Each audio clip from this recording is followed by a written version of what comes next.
Hi friends, ఈరోజు మనం మునగాకు కందిపప్పు ఎలా తయారు చేయాలో చూద్దాం. దానికోసం మనం 1/2 కేజీ కందిపప్పు తీసుకొని దాన్ని శుభ్రంగా కడుక్కొని 1 గంట పాటు నానబెట్టుకోవాలి. అలా నానినటువంటి కందిపప్పుని కుక్కర్లోకి తీసుకొని దానిలో 1/4 చెంచా పసుపు, 1 చెంచా కారం, 5 ml ఆయిల్ వేసి దానిలోనే 1 చిన్న చెంచా పెట్టుకుందాం. ఇలా చెంచా పెట్టడం వల్ల పప్పు అనేది పొంగిపోకుండా ఉంటుంది. తర్వాత కుక్కర్ మూత క్లోజ్ చేసి విజిల్ పెట్టి దాన్ని 3 విజిల్స్ వచ్చే వరకు ఉడికిద్దాం.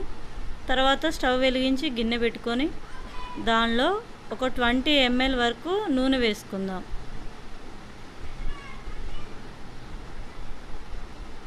ఈ నూనె బాగా వేడయ్యాక కొన్ని పోపు దినుసులు వేసుకోవాలి.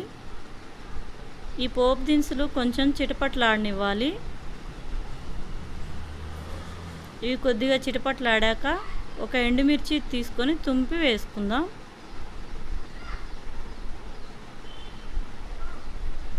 ఈ ఎండుమిర్చి కూడా కొద్దిగా రంగు మారినాక 7-8 వెల్లుల్లి, పొట్టు వలిసినటువంటి వెల్లుల్లి వేసుకుందాం.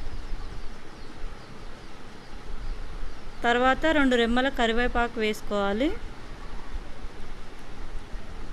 ఇవన్నీ కొంచెం బాగా వేగనివ్వాలి.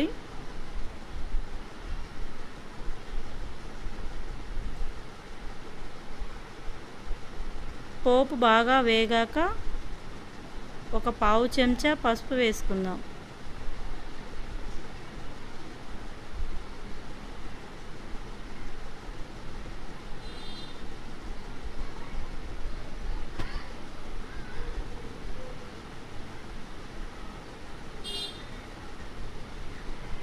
ఇప్పుడు మనం ముందుగా శుభ్రం చేసుకున్నటువంటి మునగాకుని అందులో వేసుకుందాం.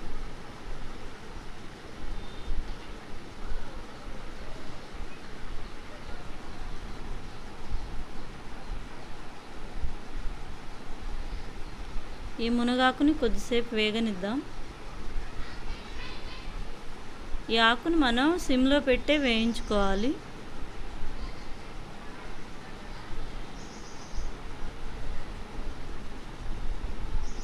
బాగా వేగినటువంటి మునగాకుని మరొకసారి కలిపి మనం ముందుగా ఉడికించి పెట్టుకున్నటువంటి కందిపప్పుని ఈ దాంట్లో వేద్దాం, పప్పులో వేద్దాం.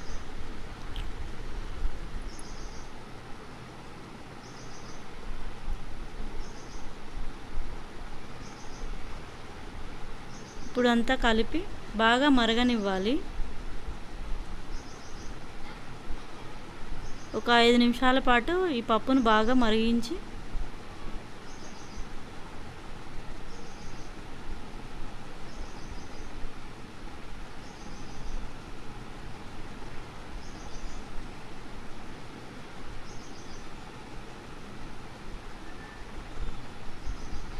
ఈ పప్పు బాగా చిక్కగా అయిన తర్వాత దానిలో 1 చెంచా ఉప్పు వేసి దింపేద్దాం.